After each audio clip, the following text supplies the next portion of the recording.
Okay, well, the Instrument for Peace was developed because people oftentimes, is there some kind of a concise tool that can help me when I'm starting to feel some kind of upset? And I make a prayer, but it feels like I got a mishmash of ego thoughts just swirling around in my mind like a dark cloud, and I need to have some steps to be guided through.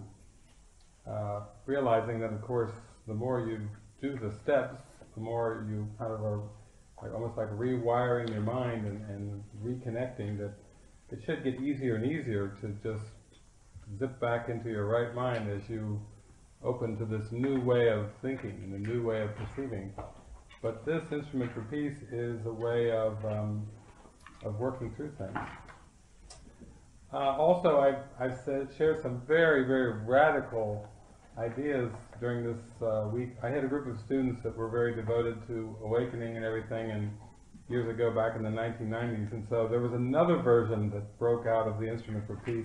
This one says at the top, working through upsets and healing your mind. The second version of Instrument for Peace was called Healing the Pleasure, working through pleasures and healing your mind. Releasing pleasures, and the students said, "Oh, this is great." I said, "Yeah, if you ever want to do a workshop that's poorly attended, just do one on the second one." And they said, "Ah!" So it was quite serious. So I said, if you really want to go fast, you need to work with the other one too. But this is a little more introductory and practical. People, "Oh yes, working through upsets and healing my mind. That's what I want to do." Because eventually you start to realize that the pains and the pleasures are just two sides of one coin, and they both are capable of distracting you from that peace of non-judgment, of just being still. So the Course is very different from that old thing about, accentuate the positive and affirm the positive and eliminate the negative. It's more, the positive and the negative are both two sides of one continuum of judgment, and you have to really release the whole continuum. But this is really a good start at working with some of these metaphysics in a very practical way. So you can work with anything that's disturbing you. It doesn't matter if it's mild irritation or annoyance, or if you have rage coming up, or vengeance, or something that's an intense emotion. It might be good if you start to work with this on a daily basis or whatever. It might be good to start with some of the smaller upsets and build some confidence with it before you go after the jugular of the ego. It's like anything else. When you learn how to ride a bike, like we saw in As It Is in Heaven, you gain some confidence balancing and pedaling before you go enter, a triathlon or something, or, the train. So what I'll start off with at the beginning here is, I'm going to start off with the Serenity Prayer. It's because some people say, well, the Course is 1,200 some pages. Can't you summarize the Course in a little more succinct way than other than 1,200 pages of words? I say, well, yeah, the Course is just a version of the Serenity Prayer. God, grant me the serenity to accept the things I cannot change, the courage to change the things that I can, and the wisdom to know the difference. So that's really what the Course is about, except to do that, to make that change, to change the things that I can, and the wisdom to know the difference, it really takes a lot of mind training and discernment. That's why it's 365 lessons in the Course and over 600 pages of text in the text to help prepare your mind, and then even a teacher's manual. So what we're going to do today is I'll just briefly go over this, and then what we can do is we'll go through it in an experiential way, so you can actually either use your Instrument for Peace and write in the things that come to mind for you, that you're wanting to work through. You can do it on a piece of paper that you have if you want to keep this, and you want to take it home and Xerox it to practice it. You might want to keep the one with the blanks and just write your answers in here on the paper. It's also, like Krista said, it's on the website, so if anybody wants to just go and you have internet access, you could just go to our website and go to the library and just download it and print it out from there. So what it does, I'll just read the introduction. Instrument for peace, working through upsets and healing your mind. The mind at peace is healed. The mind at peace has wholeheartedly welcomed peace.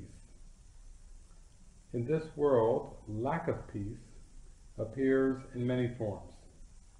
For permanent healing to occur, lack of peace must be traced back to its singular cause in the mind.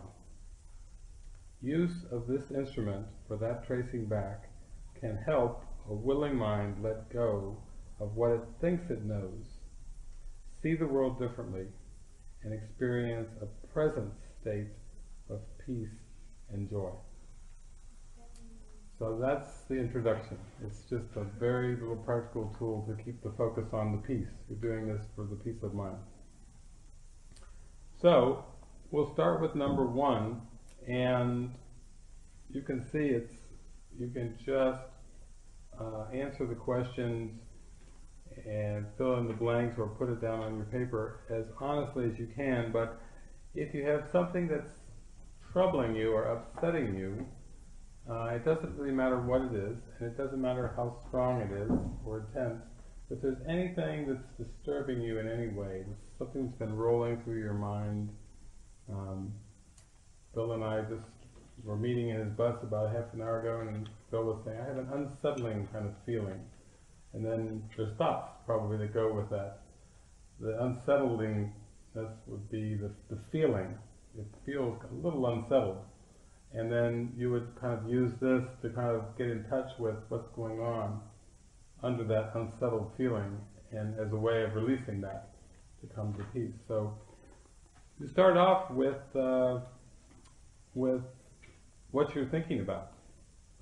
It can be just thoughts, or it can be thoughts about specific persons, places, events, thoughts about what is coming next in your life, or thoughts about something that just happened fairly recently in your life, maybe even during this retreat, that was a little unsettling or something, but something that seems to kind of be bubbling up in your consciousness, and that you would like to use this instrument to work through. So that's what we mean by it's very practical. So you just start off with and take a little time, and if there's anything in your awareness that you feel any bit of upset with, any bit of lack of peace with, then just start off with number 1 and fill in A with when I think about A, which can be a past or future action, situation, or event. Or it could even involve persons. Just feel free to write anything that comes to mind in there for A.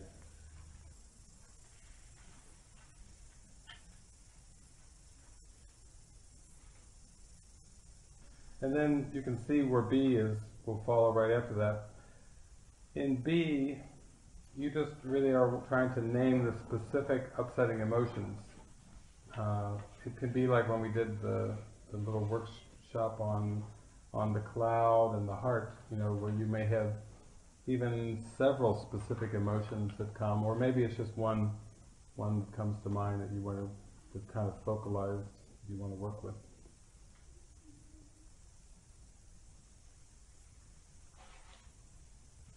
And then as soon as you've got your action or situation, event, person, and your feelings that are associated with that action, event, situation, or person, then C, where you would try to name who or what seems to be to blame, or there's a second part, the second line there in C, or what you're afraid will occur in the future. Just filling in the specifics of what you're afraid will occur in the future, or of who or what seems to be the blame.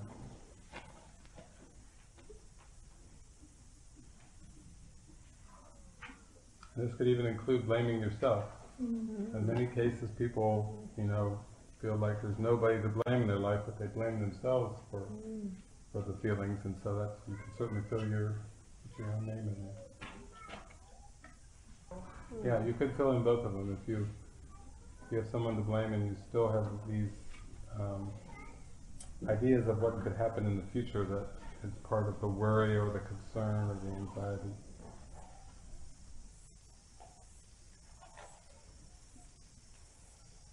Okay, now number one is about complete then. Once you've kind of been able to articulate all of that, just bring it out and write down. Then number two, what we're going to work at is going a little deeper. You might almost think of D for deeper because it takes it a little deeper into your mind than what you're perceiving and thinking, what you're feeling, and the justifications or reasons that you're telling yourself. That's all encapsulated in number one. Number two is stating A, B, and C. The actions, situation, events, persons, all the feelings associated with those actions, events, situations, and persons, and also the justifications of why, who's to blame, or the recurrent thoughts about the future that are troubling. All of those prove that I am right about D. And D is basically what we have been calling in our workshop, our retreat, the self-concept. Everything you think and feel and believe about yourself that's related to the images of the world. Not only your personality self, which seems to be who you are, the persona or the mask, but everything that's part of the mask, the environment that seems to surround the person, is also part of that mask. So it's not just like, the indigenous people, the Maori, they have this, maybe put on the paint and the mask. It's not just like wearing a Halloween mask. It's also including the entire environment that you perceive yourself as in. So you might say that that's part of the ego's disguise. It's not only made up of false body identity, but it wrapped the identity in a cover or a shell, which is the world. And so it's not only about having to release your personality, but it's having to release what you think you know about the shell too. For instance, like things like gravity, that's something you learn in science, there's gravity and centrifugal force and so on and so forth. That's all made up. That's all part of the self-concept too. We didn't get to watch it yet, but we have a movie called The Truman Show, where the whole world seems to revolve around Truman. And at one point when Truman goes missing, it's dark, it's night, and so Christoph, which is like the ego figure in the movie, says, cue the sun. In other words, they have to let the sun rise. They can even tell when the sun's coming up. And the sun is even part of this artificial environment for Truman. And you might say that things that are, even in this world, that are accepted as natural, the dawn and the dusk, and the sun rising and falling, and the moon rising and falling, that seem to be part of such a deep cycle of human history that people call them, those are natural phases, they would say. That's the natural movement of the planets and the stars. Nothing's natural. This entire cosmos is artificial. So even what is talked of as the natural environment, like what we're surrounded in, versus the man-made or the built environment, sometimes people make the distinction. No, it's all part of this self-concept.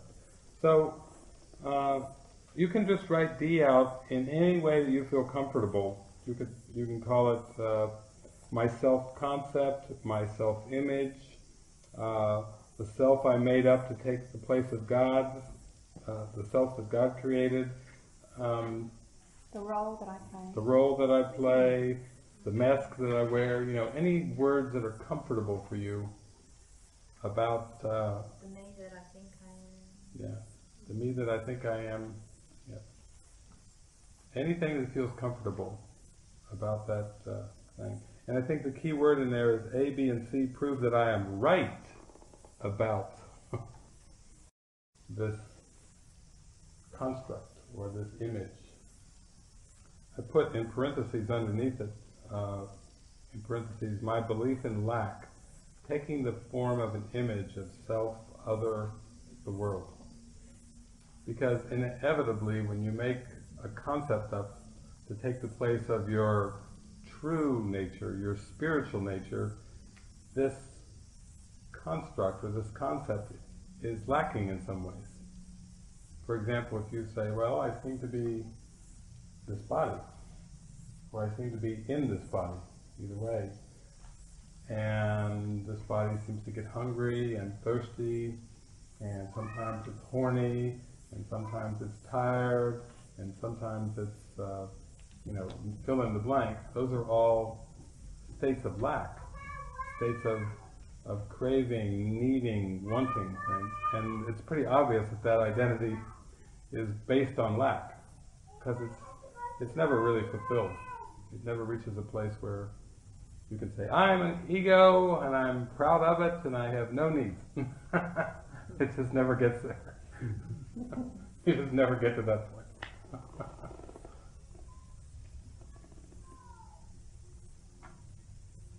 In fact, there's one of the movies that's in our collection that I just love showing. I just can't show it enough. There's a movie with Nicolas Cage called Family Man, where he's going along and he's a financial manager. He's a very, very, very successful businessman that deals with millions of dollars. And he's got an apartment, and he wakes up with all the gusto. He really thinks he's got the world on a string, kind of like the old Frank Sinatra song. Got the string around my finger. He really thinks he's great, and then he goes into a little like a mini mart store, and there's a robbery taking place, and he intervenes, and then he's walking with this black man who's really an angel, and he's trying to help the angel out. He just thinks the black man needs so much help, and let me help you out, and trying to offer this, and the angel's going, you want to help me? The angel's laughing. This human's trying to help the angel. And he says, well, what is it that you need? And Nicolas Cage says, I don't need anything. And the angel says, you don't need anything? Your life is perfect? And he says, yeah, it really is. And he's like, oh man, am I going to enjoy this? It turns into it's a Wonderful Life movie, where Clarence the angel is helping Jimmy Stewart out. And the rest of the movie it's about him discovering that he isn't without need. He's blocked from love, and he's got all these blocks that he doesn't even know about. And this angel is going to give him a glimpse at how much help he really needs, instead of thinking his life is perfect and being in a state of denial. So we're going to go on here. It says, I do not like how I feel now, in terms of this upset that we're talking about up there in B. I do not like how I feel now, so I am ready to consider the possibility that the way I am perceiving this is not the way it really is. As part of the healing process, I am willing to look beyond my perception of this upset, the meaning I have given it, and look within my mind. So there's that willing word again. I am willing. You have to kind of get to a point where you can say to yourself, I really don't like this gnawing feeling, whatever it is. Even if it's minor irritation and annoyance, you have to get to the point where you say, no, I'm worth more than this. I don't need to put up with this feeling that's in my gut or that I'm carrying around with me. So that willingness now will be expressed in number 3, because it's really a wish to see things differently. It's a hope that's rising up inside you that there's a way out of that feeling, whatever that feeling was that you had there on B. So it says, and this is where you actually are going to write a short, maybe only a couple words or a small phrase to summarize what you've written on at the top for A, B, C, and D, you will just, or actually A, B, and C, just start to summarize it here where you say, I want to learn that there is a way that I can, without guilt, see the part I play in thinking A, in feeling B, and in blaming C and or fearing C.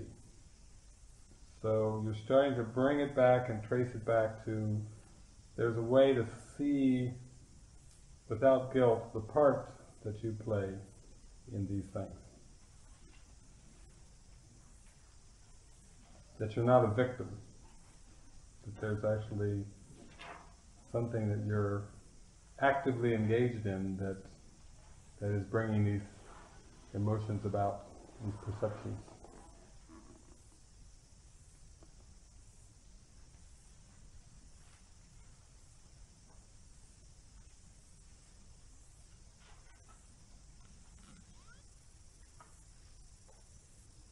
So with 3, you're just kind of getting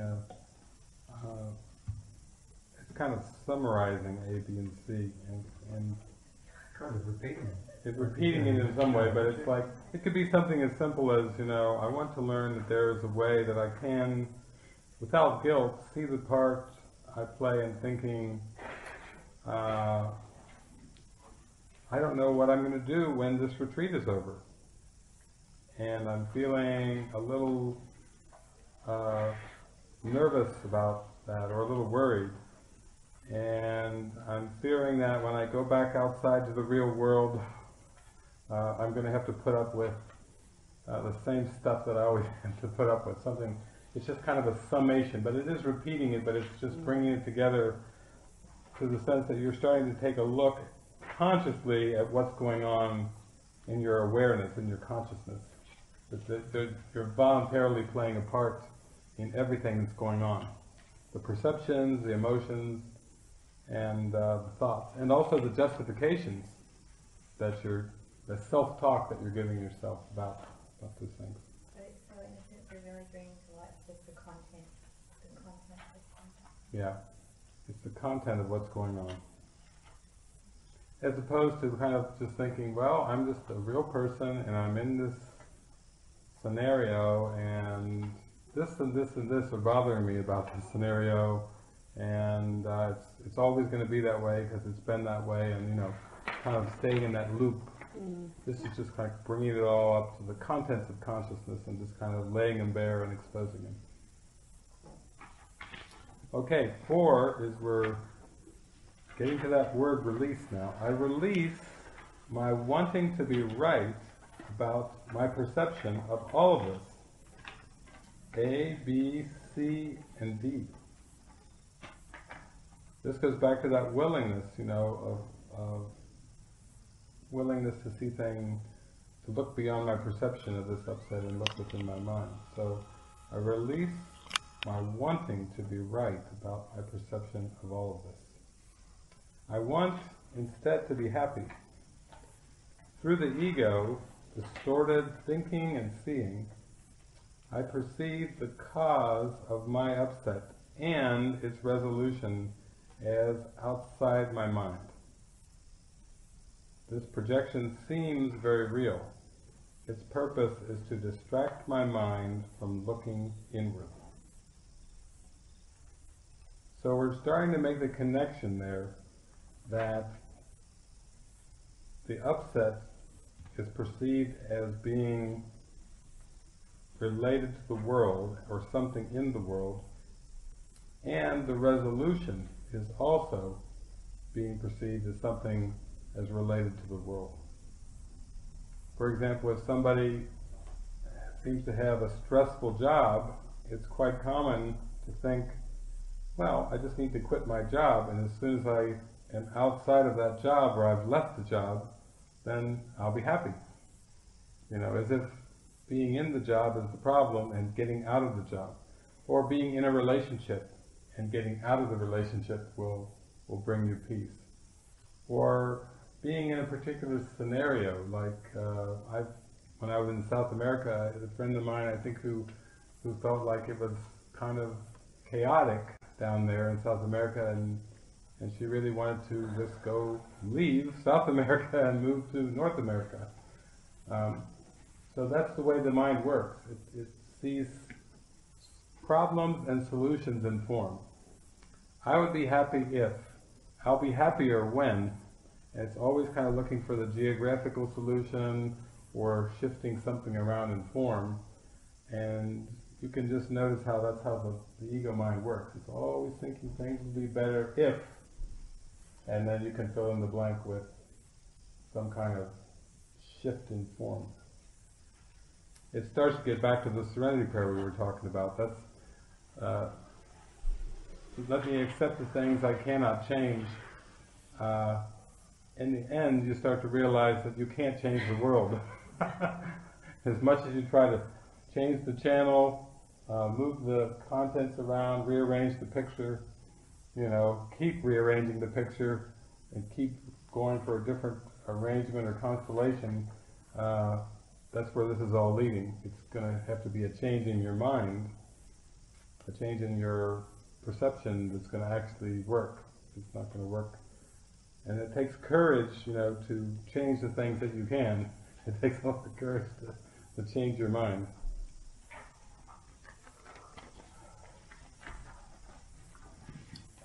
Okay, number 5.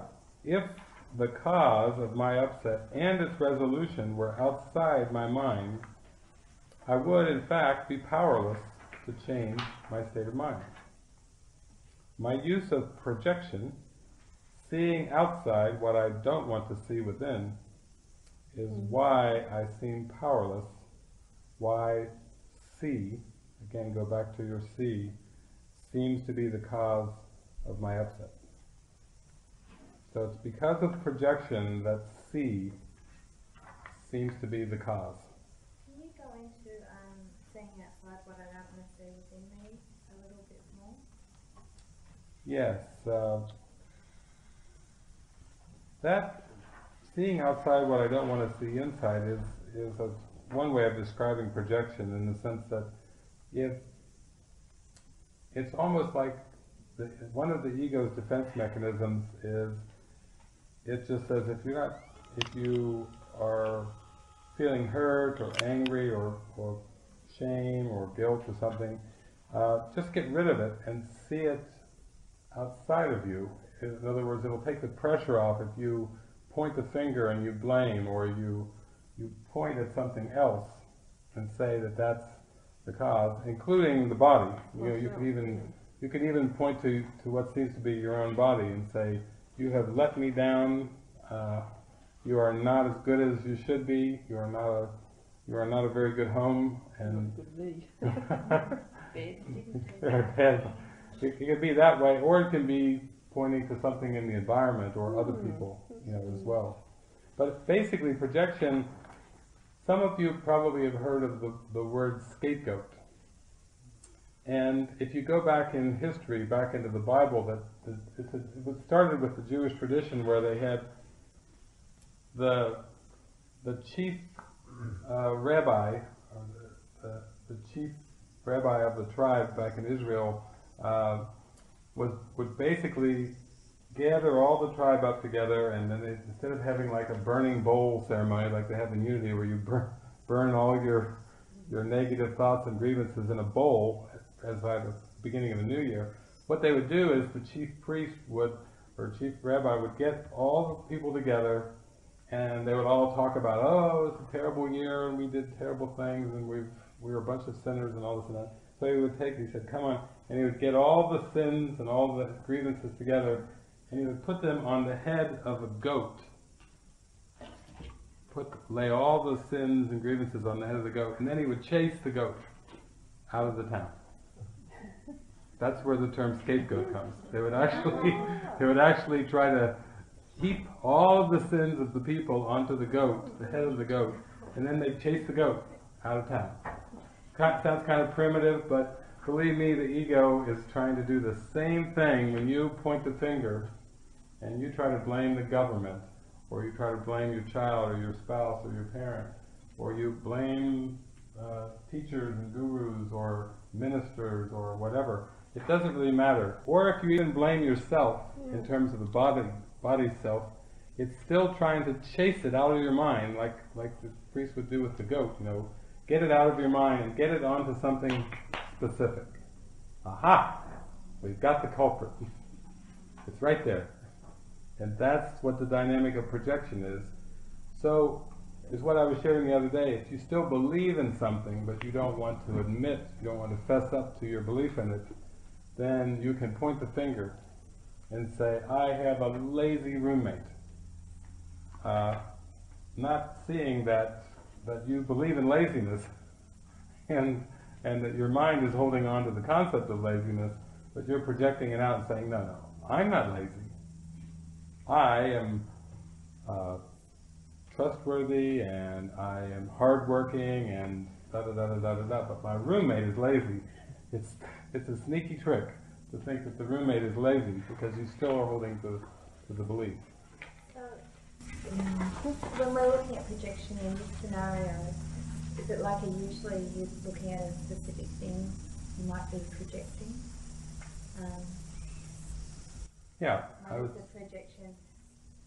So are we usually like a specific thing that mightn't have come out in the story? Like, for instance, we might have written when I think about my roommate,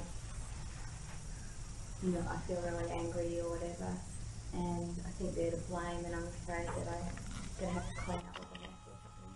Mm-hmm. But if the specific concept is I'm projecting the thought of laziness, mightn't come. Do I need to kind of get back to that specific concept that I'm actually projecting? Yeah, you might say that that's what this will do, this instrument for peace, because it's whether you're having thoughts about somebody specifically, feelings, maybe you're not even aware. Sometimes you meet somebody and you go, I don't like them. I don't even know why I don't like them, but there's something about that person that I don't like.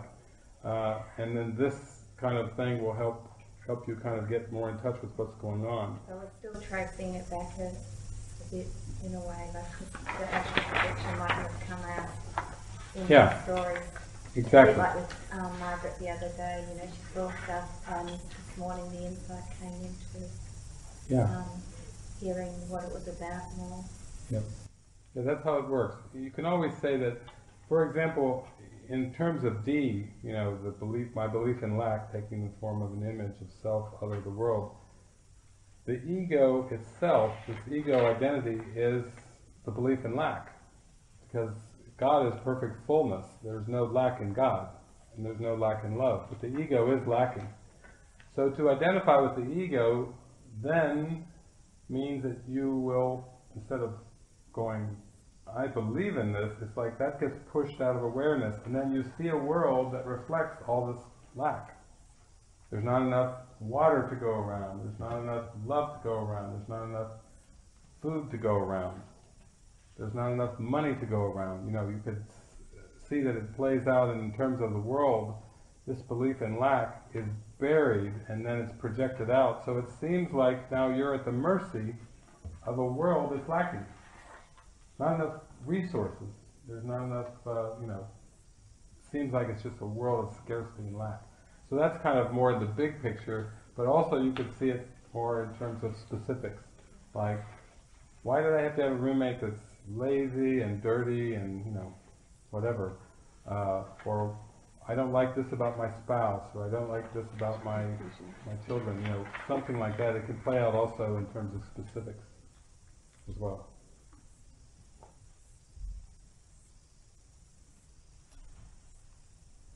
And we've brought in that idea that if the cause of the upset was outside and the resolution were outside, then I would be powerless to change my state of mind. But we're saying, no, this is all just projection, and you can get to a point where you can see the folly or the humor or the error of projection, that you really don't have the power to do this. So that's where we're heading with all of this. It's a trick. But you don't have to give your mind to the trick. And then the trick's over. When you go, I'm not going to fall for this big mind trick anymore. I'm going to let go of it. So, number 6, is thinking A, feeling B, and blaming C or fearing C results from my belief in lack, taking the form of an image of self out of the world. So we're making a connection now between A, B, and C, and D. Before, in number 2, it was that A, B, and C prove that I'm right about D. And now in 6, we're saying that A, B, and C come from believing in D. That everything I'm thinking and feeling and fearing or blaming or whatever, all of that is a direct result of D. D is the cause. You know, we were talking earlier about the hot thoughts. You could start off and when I think about how hot the temperature is, I feel hot and sticky because I think that the weather is to blame and I'll be hot and sticky in the future.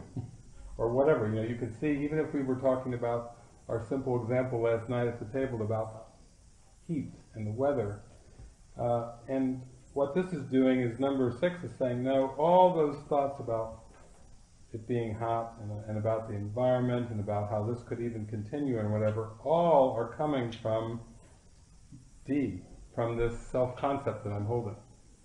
It's not coming from the sun. It's not coming from the humidity in the air. It's not coming from, having too many clothes on, or not enough ventilation in the room, or not enough breeze, or, you could just go and see how even something as simple as thinking it's too hot, would be traced back to D. That I'm lacking. I believe I'm a self that's lacking. And that's a big turnaround. Because usually the ego just wants to go and commiserate and find somebody else and walks over and says, isn't it terrible, it's so hot? And then the person says, yeah, it's terrible. And they're reinforcing the belief that, by golly, it's too much sun, or not enough ventilation, or too humid, or whatever. That's how sneaky this world is. You see the draw forth witnesses that will agree with you when you're in this backward way of thinking and looking at things. Okay, we're ready to go on to number 7. So you'll turn the sheet over. This is hard work. I don't like doing this. That's the next sheet. When I think about doing the instrument for peace, I feel this is hard work. It's like the same process just gets used over and over and over. And in one sense it can seem that way just because the way that we've been thinking and perceiving since we were babies has been based on this reversed, backwards way of looking at everything. And now it's kind of like you've been swimming in one direction your whole life, and now suddenly you've got to turn around in the pool and do a full about face and just kind of go in the other direction. And that energy that it seems to take to turn your mind around, to really turn it around, or maybe you've been going in a boat and now you've got to turn the boat around, it seems to take a little bit of effort, especially at the beginning. But then the more you do it, just like it's hard to ride a bike sometimes at the very beginning, but the more you do it, it's like, okay, yeah, I can handle this. And that's the way it is. Shaking up the comfort zone, aren't you? It sure is. It does shake up the comfort zone. Because you've had a whole way of proceeding, right? Now it's like, here we go, we're turning the whole thing around. All the brakes. All the brakes.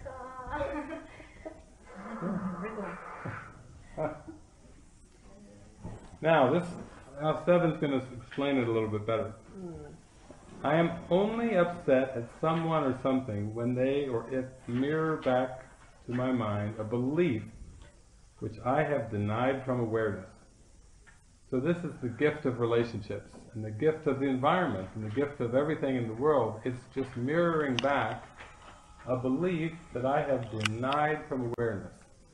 I've pushed it into my subconscious mind, and I've just assumed it to be true.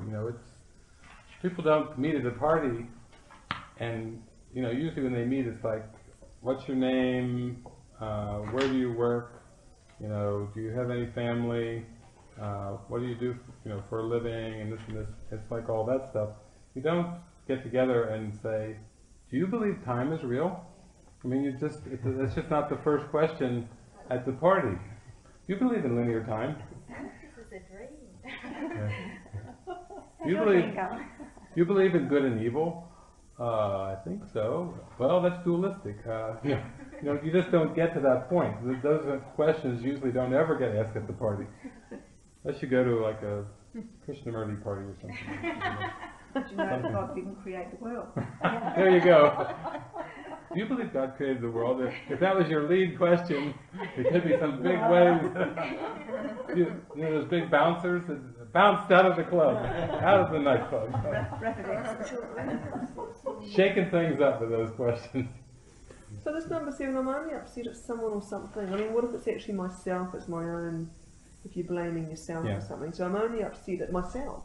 Yeah, and even that would, my mind. Yeah, that would still be a belief which I have denied from awareness. In other words, if you were upset at yourself, and let's say you're projecting it onto the personality self, and you're really angry, like, how could I have done something so stupid?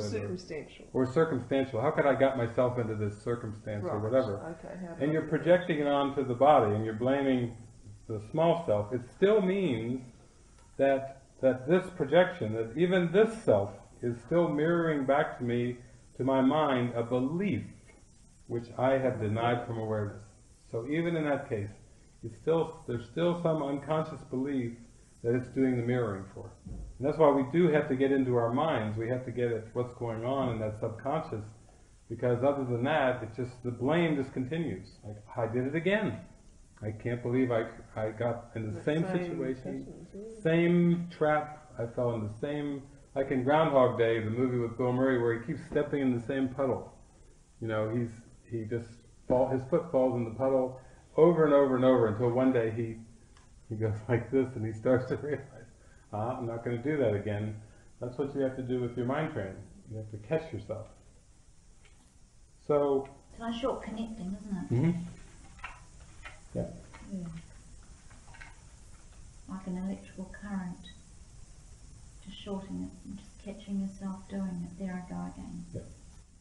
Very important to notice instead of to react. It out, isn't it? Yeah. Instead of react and judge and draw conclusions like, oh, I'm just a stupid person, or I'll never get this. I'm just going to always be this way, this and that. Those are all just like self-talk conclusions that come from, oh, I noticed that, but the reaction goes much deeper. It's taking it personal. It's taking it as your identity, not just a mistake that your mind has made, but an actual identity. And that's what the ego wants you to do, is just fall right into that puddle and give up. Just wallow in the puddle. So this is like a way of saying, no, I'm not going to wallow anymore. I'm going to see what I'm doing, but I'm going to do it without blame, without guilt. When I blame or fear something in the world, it is to avoid seeing the upset and resolution as they really are, a decision in my mind, and to instead maintain an image of self, other, the world as I wish. So this is a big one, because it's saying that whatever's going on here, it's really a decision in your mind that you're making, and not caused by something that's happening in form. So, you could use an extreme example like they arrested Gandhi. Years ago they arrested Gandhi in India.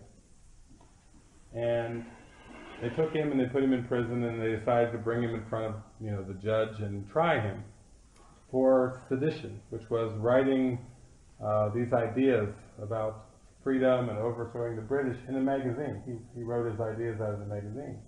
So Gandhi while he's on trial, and they got the judge there with the big wig on and everything, you know, basically the judge says, "Did you write these things?" And Gandhi looks at it and he says, "Yes, I did." And the judge says, "Do you know that by writing these things that you've broken a law? You've broken a British law, and you are guilty of sedition by writing these things about freedom in this magazine." And Gandhi said, "Yes, and by according to your laws, then therefore, kind of like do with me what you will." He put his hands up like this, almost like, you know, I'm not changing my ideas. I wrote about freedom, and if that seemed to break your law, then here I am. You know, go ahead, do what you want. And basically, what that was basically saying was Gandhi was saying, I have a principle in my heart that I know to be true, and I'm going to stand by my principle, and you can do what you want. He was basically saying to the world, do whatever you want. I'm sticking with my principle. You say the same for Jesus with the Yeah, and everything. same thing. Do what you want. I'm standing for love. I'm standing for peace and nonviolence. So we're at the point now where it's like you're starting to really start to see that it's not outside yourself that has to change. It's not something in the world that has to change. It's a decision in mind. If I'm feeling upset, it's because I'm choosing to feel upset, not because something in the world is making me upset. If I'm feeling chaotic, it's because I'm choosing to feel chaotic, not because the world is chaotic and the world is making me feel chaotic. Or it's like, you know, when you go to a movie, sometimes people say, did you like the movie? Was it a good movie or a bad movie? Well, there you go, right away. Was it an action movie? Was it a mystery? Was it a comedy? Was it a romance? Did the movie make you laugh? Make you laugh? Did the movie make you cry? Make you cry? You hear the causation is, was it a sad movie that made you cry? It's all backwards. This whole mesmerism, that if you listen carefully to the conversations of the world, everybody's either giving credit to things for the movie made me laugh, or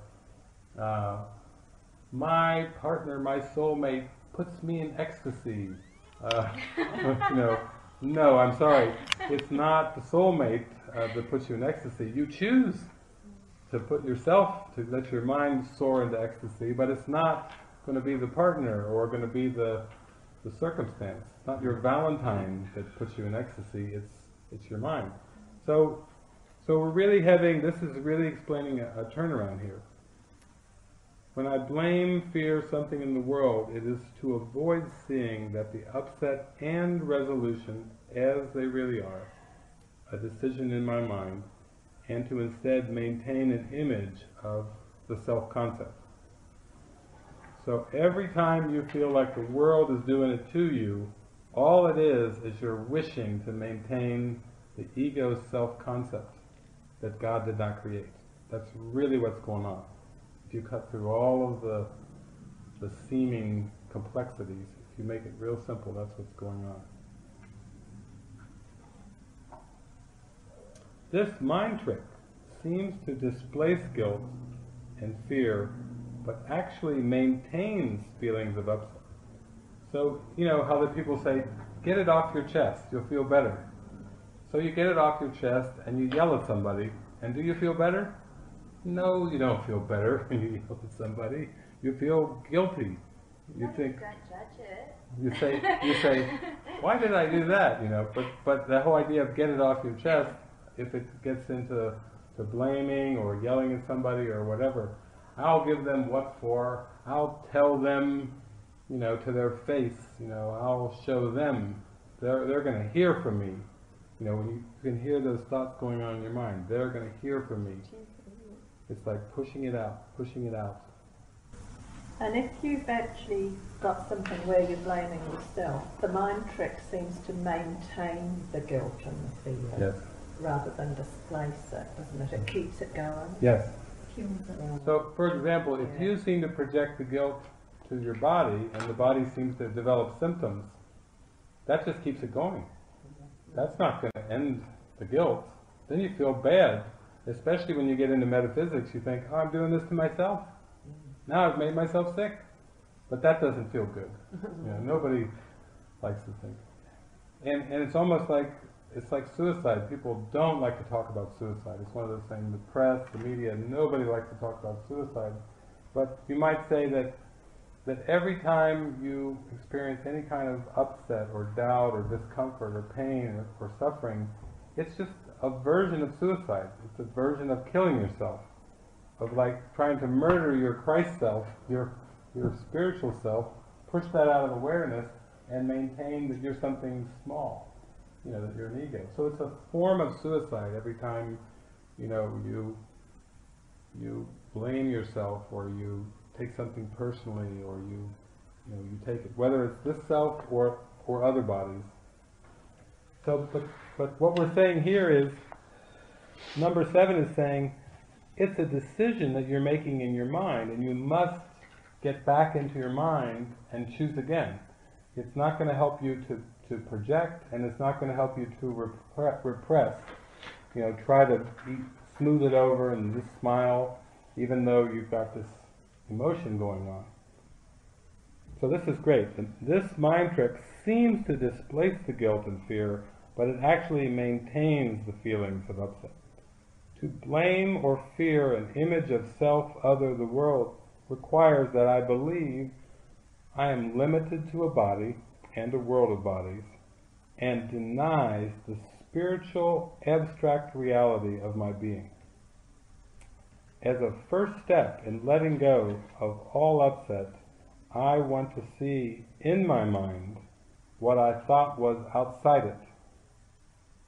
Being upset about A, so now you get to bring it back to your specific thing. Being upset about A is only another attempt to make C the cause of my guilt and fear. It's a trick. The ego's like saying, yeah, you're upset and you've got good reason. Give them what for. You tell them. Enough's enough. I'm drawing the line. I'm not going to take your stuff anymore. You're the blame, and I'm putting a stop to it right here. But that attaching that A to C is still only trying to justify that. That's the point. When you sort of say you project it onto the body, and you project it onto the body, you associate it with your own.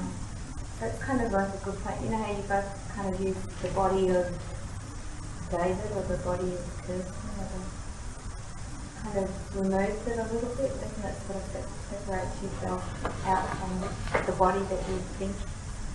Yeah, you can talk about it. It's like Krishnamurti, when he was talking, he wouldn't even say, don't take what I say to be the truth. He would say, don't take what the speaker says to be the truth. He was so far back and so detached from Krishnamurti that he wouldn't say, don't take what I say to be the truth, find out for yourself. He would say, don't take what the speaker says to be the truth, find out for yourself. So he was really pulling it back into the mind, and he was asking everybody else to do the same thing, to find it within their mind. So it's pretty strong when you really look at that. Now, we're going to finally get another letter here. We've got A, B, C, and D. We're ready to bring in E. E for expectations. Now we're getting down to the release point. We're getting to the point where you can start to really release it from your mind. Number 8. Upset seems valuable and justifiable when A runs counter to what I wanted. So whatever that scenario, situation, event, or person was that you had listed in A, you could say that upset seems valuable and justifiable when A runs counter to what I wanted.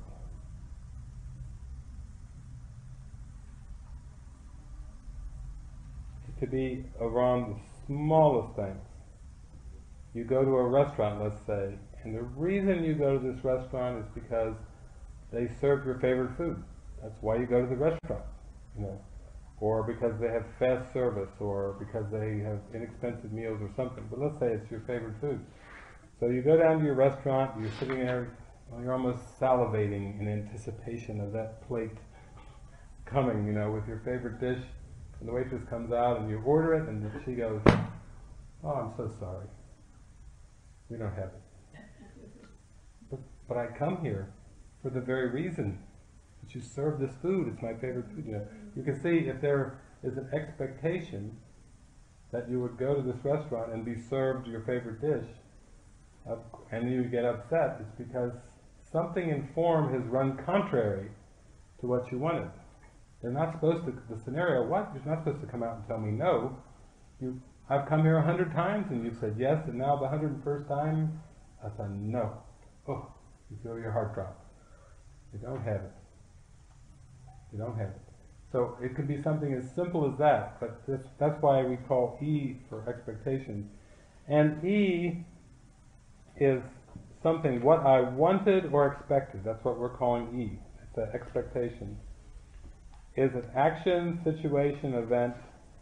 It's something to be different in the script. If you really wanted to put words to E, I expected something would be different in this script. Whatever seems to be occurring, you're just saying, I wish it was different. This is your ideal way of doing it. Yes. Yes. You've got some ideal, and the script is not meeting that ideal. It happens like in relationships. Let's say you marry somebody and you think, wow, they really look good. I like this image now that I'm associated with. I'm happy to call them partner. And then, let's say they put on 150 pounds, or they seem to develop Tourette's syndrome, and they're swearing at you. You're just thinking, what? I married a partner and now they got Tourette's? What did I say? To death do we part? Oh my God, what am I going to do? You know, this typically happens in relationships, and it may happen like in job scenarios. You take a job and you read about the job and it looks like it's a pretty good job, and then you get into the job and maybe it's more boring, it's more mundane, or maybe there's co-workers that seem like they've been sent from the devil to sink your boat. And you think, it looked like a pretty decent job when that's why I interviewed for it. It looked like better pay, and there'd be all these fringe benefits, and I really thought it would be a good job. And now it's not meeting up to my ideal. It's turning into a nightmare. It's because your expectations for that job are not being met. So you can see that E is very important on this worksheet, because what we've done, all this work here on page 1 and now we're into page 2, was just to start to get in touch with E. What is the expectation I had down there that is not being fulfilled? And E is whatever it is, action, situation, event, person. I still believe in some form of lack, which is D. So I think I need E to be happy, complete, and at peace. Now we're getting down to the real nitty-gritty. I still have a self-concept, an identity image that I believe is lacking, and I think I need E to be happy. I think I need an outcome. I think I need the world to turn out in a particular way, or the script to go a certain way for me to be happy.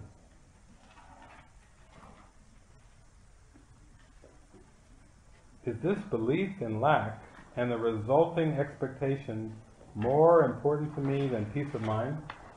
That's a real interesting question. That's when you really get down, that's where the rubber meets the road. Is this belief in lack and the resulting expectation more important to me than peace of mind? So, if the future is only based on past, and you let that go just as much as you let the past go. Yes. Yeah? Yeah, that's it. That's where you come to atonement. Because in the Course in Miracles, Jesus actually says, atonement, we were talking about atonement at the lunch table, atonement might be equated with total escape from the past and total lack of interest in the future. Total escape from the past and complete lack of interest in the future. So now you know why Eckhart Tolle wrote The Power of Now. Now you know why all the mystics and sages... Wait again, atonement, total escape from the past and what? Total lack of interest in the future. Okay. One that sits as a state of desirelessness, Yes. in a sense, or Yeah. you want to. It's acceptance. And then you're present, and you can be fully present with whatever is with you. You know, it's like, it can look however it looks. You know, then you're really content. Truly you're in a state of contentment when you come to that place. Because as long as you believe the past is real, you're going to have these ego imagination thoughts, scenarios of the future. Like, this is the way I want my life to go. And those are ideal expectations, and it never works out. I mean, you always get disappointed when you have these expectations. Because Isn't the past what you are made of? Or are you what your past is made you? yeah, the ego. Only the ego, Only not the ego. not the spiritual stuff. Not the spiritual stuff. So basically you're letting go of, that's why we had D on the first page. Basically D is my belief in lack taking the form of an image of self other the world. That D in here is the past. And you're going to have, and D is generating E. So because you believe in D, which is the ego, you're generating E, expectations. And then it happens over and over and over. That's why the Serenity Prayer is really the whole Course in Miracles boiled down into one prayer. You know, God grant me the serenity to accept the things I cannot change. What is it that I can't change? The script. It's like watching a movie. I mentioned before, like watching Gone with the Wind and saying to, Rhett Butler, don't you tell her that? I've watched this 50 times. You treat her like a lady. And then you're watching again, hoping that Rhett's going to be kind and courteous and gentlemanlike. And he goes, frankly, my darling, I don't give a damn. You did it again. But see, it would seem stupid to react and get emotional to a movie. But people do it all the time. they forget that it's a movie and then they get all caught up in it. But what we're saying is yes, you have to let go of the ego, and then you let go of the expectations, and then you can be fully present and fully in alignment with your spiritual reality. So this all makes sense if you can follow these ideas, because it's like you deserve happiness. God wants you to be happy all the time, just eternally happy. And that's what God's will is for you, to be happy all the time. And it's only this ego and these expectations that block, like dark clouds that get in the way and keep you from the happiness. So you're watching a movie that's not real. So when you cry, you're not actually crying about the movie. It's what inside. It's like you. the joy. And it's the ego. Yeah. But it can be the ego. If you're crying tears of sadness, Yeah. It's the ego. I know a lot of times I'll watch that movie As It Is in Heaven, and I'll just start crying because I feel so much joy and love that it's like I can't contain it, and it's almost like it squirts out of there. So they've actually studied tears. They've actually studied the biochemistry of tears. Is the sad tears and happy tears? Yes, there are different chemical makeups. They've actually studied the tears when you're so happy that you can't contain it, and those tears come down, versus tears of loss and grief and sadness and everything. The chemical makeup is actually different, even in the tears. Oh, right. So even when you respond with happiness to the movie, though, it's still the same process as if you had responded with sadness. So, isn't it? Well, you know what I'm saying? Like it's all coming from your mind. It's all being generated from your mind. But it's like if you're watching something that is so reflective of the miracle, which, like for me, a lot of the movies I have in my collection, I watch them over and over. It's a Wonderful Life and Groundhog Day and all of them. And a lot of times I have the same tears and same emotions as if I'm watching it for the first time, which it does feel like that. And it's all it is this an expression of love, just like an overflowing. My cup runneth over. But it's the same dynamics. It's not the movie that's making me happy, or it's not the movie that's making me cry those tears of joy. It's just the movie is reflecting that movies can be part of your process to get in touch with some of those deep-seated hurts. So it can be very helpful. And then maybe you could do one of these, like watch a movie where intuitively feel it's going to really touch on your big issues and themes, and then when your emotions are up and it's real raw, then work through an instrument for peace. And that can save you thousands of years in terms of time. Because sometimes I can watch a movie and it does stir me, and other times I can watch a movie that I can relate things that have happened to me, but I'm very detached from it. Yeah. So it doesn't stir anything. Yeah. So to me, I look at it and I think, well, I've healed from that situation because it hasn't affected me at that time. Yeah. You notice that. But if I see something that does stir it up, then I think I need to do more work on that healing. That's very intuitive, and that the Spirit will continue to guide you to things, workshops or movies or relationships or whatever that will help you speed up the healing. You know, that's what it's all about, just being really open. Okay, now we're getting down here. We've got to the point. Oh, we're not on number 9. Everything in the world works together for my good. What I think is the cause of my upset is not the cause at all.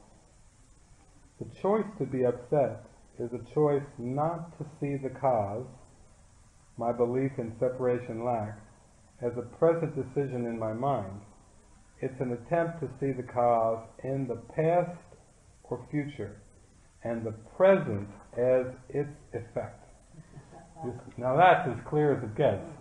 You know, either I'm making a decision right now to separate from God, and I'm upsetting myself with this crazy decision that I'm hanging on to, or, which in that case, you know, would empower you to choose again. You know, yeah, I'm going to choose again here. I'm going to choose to be happy instead, choose to be free.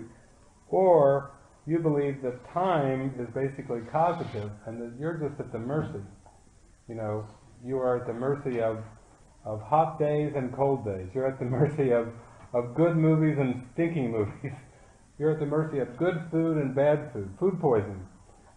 You're at the mercy of tsunamis or hurricanes or tornadoes and weather patterns or earthquakes or things like that. You know, really this is bringing it down to either you're in a position where you're very helpless and powerless because you're at the mercy of time, the past and future, or you're very empowered because you start to see what's going on and you choose a miracle. You choose to align with your source and feel happy.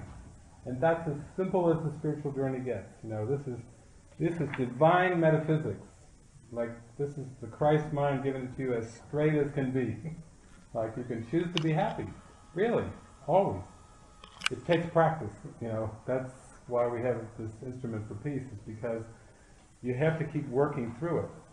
Just like if you exercise your muscles, you know, you don't build your muscles, you know, in 2 or 3 movements. You know, you got to go to the gym or do a lot of movements to build it up. And it's the same with training your mind. You have to actively practice with this. Do a lot of these kind of instruments, and then all of a sudden, just like with riding a bike, you start to realize, oh yeah, you can do it in your mind. That's the expectation here. Oh yeah, I really expected that ice cream shop to be open. I really did. Or I really expected that. I signed a contract and I really expected them to pay the money that they agreed to pay there in the contract. You know, you start to see that whatever you get irritated, annoyed, or upset with, if you're honest and you get good at this, you can zip it down to a time-space expectation. Then that's really wanting to hang on to the ego. That's all it is. And then if you desire to let it go, that's where we're getting down to the next one. Number 10, what I want right now, above all else, is peace. to really want peace right now, if you have a powerful mind, it's like putting the ego on notice. I want peace right now. I deserve peace right now. I am worthy of peace right now. I question D, that self-concept that I believed in, all that lack and scarcity. I question it.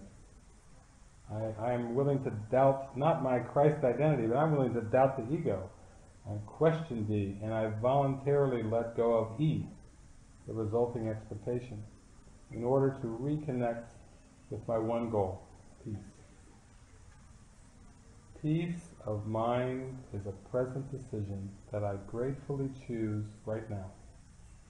Guilt and fear of consequences only seem possible because I was determined to hold on to a belief in past and future cause. I let go of the meaning I gave to the past and the future, and opened my mind to the present, absolved and innocent.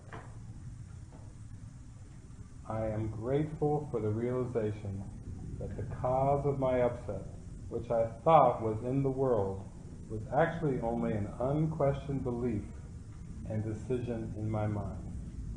I have decided anew for my peace of mind. So, we could do a lot of workshops and seminars, but this really puts it down in a very succinct way. If we really got to cut down to the core, to the nitty-gritty of what the ego's trick is, and how to get past the trick, that's what this tool is for. Yeah, you make huge inroads when you do a process like this repeatedly. It's like when you were doing the radical forgiveness work. It was very similar. It was like tracing it in to see it differently, to choose again.